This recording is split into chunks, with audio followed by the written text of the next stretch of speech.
जा रहा है उसको नौकरी भी दी जाए, ये हमारा शासन से निवेदन है। और जो बाजार भाव है उससे 5 गुना दिया जाए। जिनकी अभी जमीन बची हुई है उसकी भी जमीन के पैसे उनको मिलना चाहिए और खेतों में आने जाने के लिए रास्ते बना के दिए। ये हमारा निवेदन है। अगर 30 तारीख तक हमारा निवेदन मैंने इसको 30,000 में दिया, 50,000 नहीं मूल्यांकन तो मतलब नीचे वाला भी कट करते हैं, ऐसा ऊपर वाले कट करते हैं, ऐसा नहीं।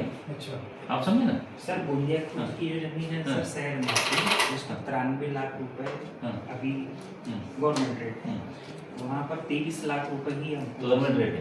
93 लाख रजिस्ट्री हुई है नहीं रजिस्ट्री भी है दिखाओ लाइट मूवमेंट और उसमें जो रहता है ना कि इसका रेट रहता है, रेडी देखने का रेट, और उसमें से ये काका बोलते हो ना जो खरीदी वाला जो है, मतलब खरीदी परचेस वाला जो कैलकुलेशन करना है उसमें से दोनों में कंपेयर करते हैं। कभी कभी कई जगह में खरीदी बिक्री वाला और इसमें सेम आता है, तो खरीदी बिक्री वाला ज़्यादा रहेगा तो रेडी देखना नहीं पकड़ते, उसका रेट देते। सब लोग अपनी मर्जी से सारे ना बोलो। लेकिन अगर किसी व्यक्ति ने 93 लाख रुपए सरकार के जमा पर उसमें दिया है, इसलिए मैं इससे ऊपर रजिस्ट्री कर रहा हूँ, ये तो सरकार को दिया है, सरकार को उसका उतना रुपये भी नहीं दे, तो सर ये क्या प्रॉब्लम है? सर ये 2025 में हुआ है। नहीं, मुझे ये निवेदन क्योंकि आगे दूसरा निवेदन वाला लीजिए कि आप रास्ते भी होना चाहिए, घर दुकान वगैरह सब पूरा ही खाली होता होगा तो उसको नौकरी का वो तो अपन रेलवे को देंगे, क्योंकि कैसा है हम हमारा काम क्या एक्विजिशन करके उनको जमीन देंगे। पर हमारे बिग बॉस तो कलेक्टर ही कह रहे हैं ना आपका डिपार्टमेंट ना, इसलिए तो हम आप हमारे पास आए। जी जी बिल्कुल। और तो हमारे पास कैसे आते? और अगर हमारी 30 तारीख की मानी तो हम कटंगी नाके पे धरना आंदोलन रास्ता रोको, वो आपका हक है। आइए ना आपको किधर आइए। है कि शासन द्वारा रेलवे शासन द्वारा गुदमा से प्रताप बाग एक रेलवे लाइन बिछाई जा रही है, जिसके मुआवजे की रकम किसानों को, भूधारकों को बहुत कम पैमाने पे दी जा रही है, जबकि वहाँ पे जो जमीनों का रेट है वो आसमान छू रहा है।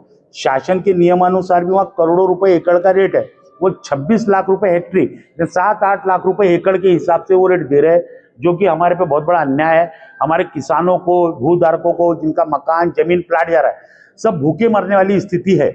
और उसके बाद शासन हम पे कोई सुनवाई करने को तैयार नहीं। डायरेक्ट उनका लेटर आया कि 17 तारीख तक आप अपने पैसे उठा लो, नहीं तो आपके पैसे शासन जमा हो जाएंगे।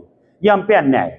हमारा शासन से ये मांग है कि शासन ने जिस परिवार की जमीन जा रही है, जो बेघर हो रहे, जिनका प्लाट, मकान, दुकान, होटल सब कुछ जा रहा है, उनने कम से कम उस परिवार को एक शासकीय नौकरी दी जाए। मुआवजा जो है आज के रेट के बाजार भाव के 5 गुना ज्यादा दिया जाए, ये हमारी मांग है। जिस जमीन के बीच से वो रेलवे जा रही है, उसके आजू बाजू की जो जमीन है, एसडीओ रेलवे कलेक्टर ऑफिस का ये कहना है कि उसके आजू बाजू 30 मीटर स्पेस में किसी भी प्रकार का बांधकाम नहीं होगा, किसी प्रकार का एने नहीं होगा। वो जमीन भी बेकार जा रही है, जिसको रेलवे अधिग्रहण नहीं कर रही है और उसके पैसे भी नहीं दे रही है, और वो आजू बाजू की जमीन खराब हो रही है। खेत को जाने के लिए जो पांदन रास्ते थे वो भी उन्होंने बंद कर दिए।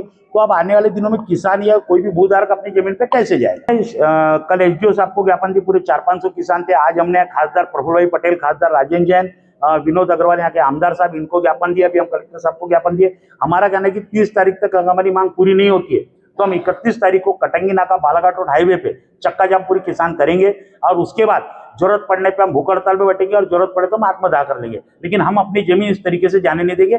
शासन को अगर इससे सस्ती कहीं जमीन मिलती है वो वहां ले ले, हम अपनी जमीन देने को तयार नहीं है। गुदमा टू प्रतापबाग जाणारी जी रेल्वे आहे ती 18.74 हेक्टर आज त्यांनी जागा संपादित केलेली आहे। त्या जागेचे त्यांनी मूल्यांकन रेट जे आहे ते फारच कमी दिलेले आहे।